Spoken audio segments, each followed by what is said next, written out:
لبیک اللہم لبیک لبیک لا شریک لک لبیک ان الحمد والنعمت لک والملک لا شریک لک۔ بسم اللہ الرحمن الرحیم۔ احرام کہتے ہیں کسی چیز کو حرام کر لینے کو، اور چونکہ احرام باندھنے سے کچھ چیزیں جو پہلے حلال ہوتی ہیں وہ حرام ہو جاتی ہیں، اس لیے اس کو احرام کہتے ہیں۔ احرام کا تعلق حج اور عمرے سے ہے۔ احرام یہ ہے کہ جب آپ حج کرنے جاتے ہیں یا عمرہ کرنے جاتے ہیں، اگر آپ باہر سے جائیں، مثلا آپ پاکستان سے جا رہے ہیں، تو راستے میں ایک جگہ آئے گی کہ جہاں آپ کو جہاز والے یہ بتا دیں گے کہ یہاں سے آپ احرام باندھ لیں۔ مکہ معظمہ کے چاروں طرف ایسی جگہ ہیں کہ جو مقرر کی ہیں شریعت نے، جہاں سے آگے اگر آپ نے گزرنا ہے اور حج یا عمرے کی نیت سے جانا ہے تو وہاں آپ نے احرام باندھنا ہوگا۔ اگر آپ کسی اور نیت سے جا رہے ہیں، مثال کے طور پر آپ جدے میں کوئی میٹنگ اٹینڈ کرنے جا رہے ہیں، کوئی کاروبار کرنے جا رہے ہیں، مکہ معظمہ میں آپ کسی اور کام سے جا رہے ہیں، تو پھر آپ کے لیے احرام کی شرط نہیں ہے، آپ اپنے عام لباس میں اور عام طریقے سے سفر کر سکتے ہیں۔ احرام کا تعلق ان لوگوں سے ہے کہ جو مکہ معظمہ جانا چاہتے ہیں اور وہ میقات سے گزرتے ہیں، یعنی ان جگہوں سے جو جگہ شریعت نے مقرر کی ہیں کہ یہاں سے حج یا عمرے کی نیت کرنی چاہیے۔ کچھ لوگ جو ہمارے ہاں یہاں سے جاتے ہیں وہ جدے سے پہلے مدینے چلے جاتے ہیں، اگرچہ جب وہ جہاز میں ہوں گے تو انہیں جہاز میں یہ بتایا جائے گا کہ میقات آنے والا ہے اور آپ اگر احرام باندھنا چاہیں تو احرام باندھ لیں، لیکن اگر انہوں نے مدینہ جانا ہے تو پھر ان کے لیے احرام باندھنے کی شرط نہیں ہے اور وہ احرام نہیں باندھیں گے، بلکہ جدے اتر کر وہ وہاں سے سیدھے مدینہ چلے جائیں گے، اور جب مدینہ سے مکے واپس آئیں گے تو پھر وہاں مدینہ شہر کے باہر ایک جگہ ہے بیر علی یا ابیار علی، وہاں سے احرام باندھ لیں یا مدینہ سے چلتے ہوئے یہ احرام باندھ لیں۔ آپ نے میقات پر کچھ اعمال کرنے ہیں، ان کو احرام کہتے ہیں۔ ہاں، اگر آپ اندر چلے گئے ہیں مکہ معظمہ میں تو پھر آپ نے احرام وہیں سے باندھنا ہوگا۔ مثلا آپ نے عمرہ کر کے احرام کھول دیا، اس کے بعد آپ حج کے لیے جا رہے ہیں تو وہاں احرام آپ مکہ معظمہ سے ہی باندھیں گے۔ اسی طرح جو لوگ میقات کے اندر رہتے ہیں، مثلا جو لوگ جدے میں رہتے ہیں، وہ میقات کے اندر ہے، وہ وہیں سے گھر سے ہی احرام باندھ کر عمرہ کرنے کے لیے جائیں گے، ان کے لیے یہ نہیں ہے کہ وہ باہر چلے جائیں۔ ہاں، اگر آپ مکے میں رہتے ہوئے عمرے کرنا چاہتے ہیں تو پھر اس کا طریقہ یہ ہے کہ وہاں مکے سے باہر قریب کچھ جگہیں ہیں، ٹیکسی والوں کو لوگوں کو معلوم ہوتی ہیں، مسجد عائشہ قریب ترین جگہ ہے، وہاں جا کر احرام باندھیں۔ احرام یہ ہے کہ جب آپ میقات پر پہنچیں، آپ کی نیت یہ ہو کہ آپ نے حج یا عمرہ کرنے کے لیے جانا ہے، تو وہاں آپ نے سب سے پہلے یہ ہے کہ اگر غسل کا انتظام ہو تو آپ غسل کر لیں، غسل کا انتظام نہیں ہے تو آپ وضو کا انتظام ہے تو آپ وضو کر لیں، اور اگر کسی ایسی جگہ ہے کہ غسل کا انتظام بھی نہیں ہے، وضو کا انتظام بھی نہیں ہے، تب بھی آپ احرام باندھ سکتے ہیں۔ یہ احرام کے لیے کوئی لازمی شرط نہیں ہے۔ البتہ احرام کا ادب یہ ہے کہ آدمی نہا دھو کر اور خوشبو لگا کر بہت اچھی طرح تیاری کر کے احرام باندھے، اور پھر یہ کہ آپ جب احرام کی نیت ہوگی، اس کی تیاری ہوگی، تو مردوں کے لیے ایک خاص قسم کا لباس ہے، اور وہ لباس یہ ہے کہ آپ 2 چادریں پہنیں گے، ایک چادر آپ تہبند کے طور پر باندھ لیں گے اور ایک چادر آپ اوپر اوڑھ لیں گے، لیکن آپ اپنا سر ننگا رکھیں گے، اور ساتھ یہ کہ آپ جوتا ایسا پہنیں گے کہ جس میں آپ کے پاؤں کا جو اوپر کا حصہ ہے، وہ جو ابری ہوئی ہڈی ہوتی ہے، یہ جگہ لازماً ننگی ہو، اس جگہ پر کوئی چمڑا یا کوئی کسی چیز سے یہ ڈھکی ہوئی نہیں ہو۔ اس طرح مردوں کے لیے یہ لباس ہے، اور خواتین کے لیے کسی خاص لباس کی پابندی نہیں ہے، جو عام لباس وہ پہنتی ہے وہی لباس وہ پہنے، البتہ ان کے لیے یہ ہے کہ وہ سر ڈھانپ کر رکھیں گی اور چہرہ کھلا رکھیں گی، یہ ان کے لیے پابندی ہے، اور یہ احرام کا لباس ہے۔ احرام باندھنے سے پہلے آپ جب نہا دھو لیں یا آپ صاف کر لیں، اس بات کا بھی اہتمام کریں کہ آپ نے بال کٹوانے ہیں تو کٹوا لیں، آپ نے ناخن کٹوانے ہیں تو کٹوا لیں۔ احرام کا لباس پہننے سے پہلے آپ خوشبو لگا سکتے ہیں، لیکن اس کے بعد پھر آپ وہ خاص لباس پہن لیں۔ خواتین اپنا کوئی سا لباس پہن لیں جو وہ عام حالات میں پہنتی ہیں، اور مرد ایسا لباس پہنے کہ جو سلا ہوا نہیں ہو، یعنی اس میں قمیص نہیں ہو، اس میں بنیان نہیں ہو، اس میں شلوار اور پائجامہ نہیں ہو، اس میں پینٹ نہیں ہو، غرضے کہ اس طرح کی چیزیں نہیں بلکہ 2 چادریں ہوں۔ ہاں چادریں اگر اس طرح سی لی جائیں کہ چھوٹی چادر ہے اس کو بڑی کرنے کے لیے بیچ میں اس کی سلائی کر دی جائے تو اس میں کوئی حرج اور کی بات نہیں ہے، کوئی قباحت نہیں ہے۔ اب جب آپ نے یہ احرام باندھ لیا یعنی یہ کپڑے لباس پہن لیا تو یہ نہیں ہے کہ اب آپ واقعتاً آپ احرام میں ہو گئے ہیں۔ اگر آپ کو موقع میسر ہے، جگہ ہے تو آپ 2 نفل پڑھ لیں۔ اگر آپ جہاز میں ہیں اور نفل پڑھنے کا موقع نہیں ہے تو اس کے لیے کوئی ضروری نہیں ہے، نفل تو ہمیشہ نفل ہوتے ہیں۔ اس کے بعد جب آپ نے نوافل پڑھ لیے یا نہیں پڑھ سکے اس کے بعد آپ نیت کریں گے عمرے کے لیے جا رہے ہیں، یا اگر آپ حج کے سفر پر ہیں لیکن آپ نے وہاں ٹھہرنا ہے اور عمرہ کر کے پھر آخر میں 8 تاریخ کو آپ نے حج کا احرام باندھنا ہے تو آپ صرف عمرے کی نیت کریں، اور آپ یہ نیت کریں گے کہ یا اللہ میں عمرے کی نیت کرتا ہوں یا عمرے کی نیت کرتی ہوں اور اسے تو میرے لیے قبول فرما۔ آپ اپنی زبان سے کہہ دیں، اپنے دل سے یہ نیت کر لیں تو یہی کافی ہے۔ یہ نیت کر لینے کے بعد اگر آپ مثال کے طور پر آخری دنوں میں جا رہے ہیں، آپ 5، 6، 7 تاریخ کو جا رہے ہیں اور آپ کی نیت یہ ہے کہ آپ نے وہاں جا کر عمرہ اور حج دونوں اکٹھے کرنے ہیں اور احرام درمیان میں نہیں کھولنا، تو پھر آپ یہاں جو نیت کریں گے وہ نیت یہی کریں گے، یا اللہ میں حج اور عمرے کی اکٹھی نیت کرتا ہوں یا کرتی ہوں اور تو اسے قبول فرما۔ اس طرح دونوں کی نیت ہو جائے گی، ورنہ عام حالات میں جو لوگ یہاں سے جاتے ہیں وہ صرف عمرے کی نیت کرتے ہیں اور جب حج کا موقع آتا ہے تو پھر نئے سرے سے احرام باندھتے ہیں۔ یہ نیت کر کے آپ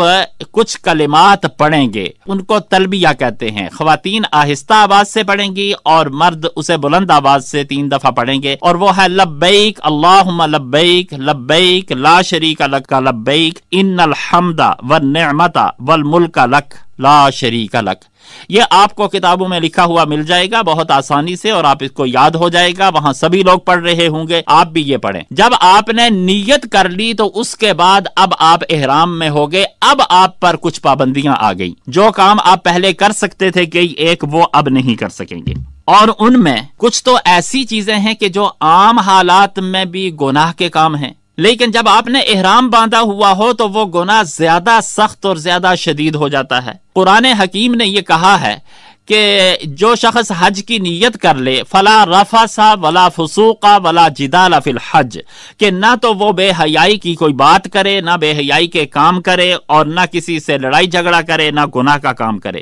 غرضے کہ یہ گناہ کے کام کرنا، لڑائی جھگڑا کرنا، بے حیائی میں ملوث ہونا، یہ تو عام حالات میں بھی گناہ ہے، لیکن جب احرام باندھ لیا تو اس کے بعد اس گناہ کی شدت بہت بڑھ جاتی ہے، اور قرآن حکیم نے بطور خاص ان چیزوں سے منع کیا ہے کہ کسی کے ساتھ لڑائی جھگڑا نہ کیا جائے، جھوٹ نہ بولا جائے، غیبت نہ کی جائے، کسی پر بہتان نہ لگایا جائے، گالی گلوچ نہ کی جائے، یا فحش باتیں نہ کی جائے۔ یہ تو وہ چیزیں ہیں جو عام حالات میں بھی ممنوع ہیں، لیکن احرام کی وجہ سے ان میں شدت زیادہ پیدا ہو جائے گی۔ کچھ دوسری پابندیاں بھی ہیں جن کو آپ نے ملحوظ رکھنا ہے جو عام حالات میں پابندیاں نہیں ہوتی۔ ان میں ایک پابندی یہ ہے کہ قرآن حکیم نے اس بات سے روکا ہے کہ کوئی شخص احرام کی حالت میں ہو تو وہ خشکی کے جو جانور ہیں ان میں سے کسی کو شکار کرے یا کسی کو شکار کرنے میں مدد دے۔ مثلا کوئی شکاری ہے، اس کو یہ بتانا کہ فلاں جگہ شکار ہے، یا یہ کہ کس کو شکار ذبح کرنے کے لیے کوئی چاقو چھری دینا، کوئی اس طرح کی اور مدد کرنا، یہ احرام کی حالت میں یہ جائز نہیں ہے اور یہ احرام میں پابندی ہے۔ اس کے علاوہ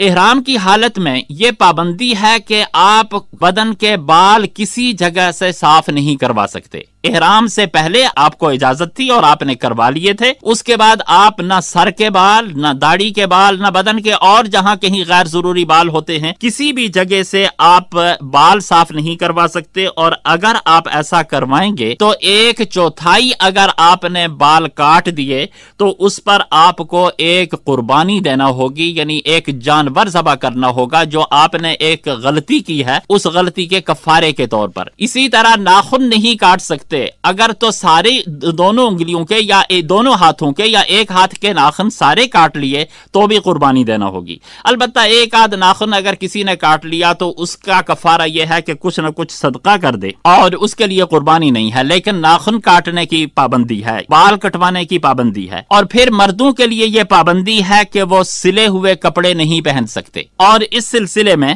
عورتوں کے لیے سلے ہوئے کی پابندی نہیں ہے۔ جو مردوں کے لیے پابندی ہے، اگر کوئی شخص شخص سارا دن کوئی کپڑا سلا ہوا پہن لیتا ہے یا سارا دن اس نے اپنے سر پر کوئی ٹوپی پہن لی یا کوئی پگڑی پہن لی اور یہ سارا دن اگر یہ عمل رہا تو اس پر اس کو قربانی دینا ہوگی، یعنی ایک جانور ذبح کرنا ہوگا۔ اور اگر سارا دن نہیں کیا بلکہ دن کا کچھ وقت ایسا ہو گیا کہ کسی وقت بنیان پہن لی یا کسی وقت اور کوئی قمیص پہن لی تو پھر بھی یہ اس نے گناہ کیا ہے، اور اس کا کفارہ یہ ہے کہ وہ کچھ نہ کچھ صدقہ کرے تاکہ اس گناہ سے اس کی صفائی ہو جائے۔ اور پھر چوتھی پابندی یہ ہے کہ اس عرصے میں جب تک آپ احرام کی حالت میں ہیں آپ خوشبو نہیں لگا سکتے، اور ایسی کوئی چیز بھی استعمال نہیں کر سکتے جس میں خوشبو ہو کہ آپ کے کپڑوں سے یا آپ کے بدن سے خوشبو آئے اور یا آپ خوشبو استعمال کریں، یہ کام نہیں ہو سکتا۔ احرام باندھنے سے پہلے آپ کر سکتے تھے، اس کے بعد آپ یہ کام نہیں کر سکتے۔ البتہ اس میں جو گنجائش ہے وہ یہ ہے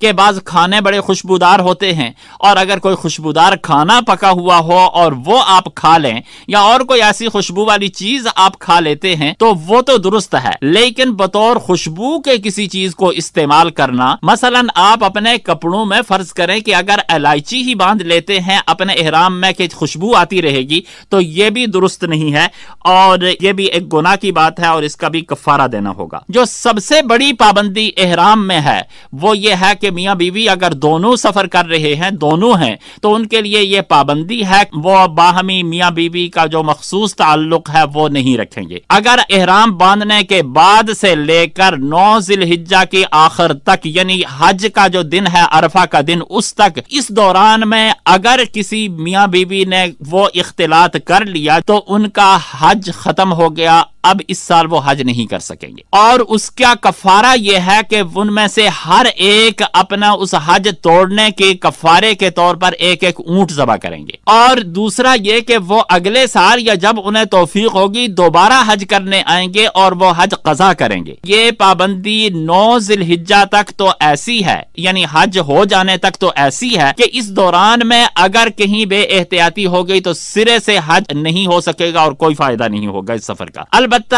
اس کے بعد جب احرام کھول دیا جائے اور قربانی کر لی اور احرام کھول دیا تو اس کے بعد بھی یہ پابندی برقرار رہتی ہے جب تک کہ حج کے تمام اعمال مکمل نہیں ہوتے، یعنی جب تک کہ آدمی 12 تاریخ کو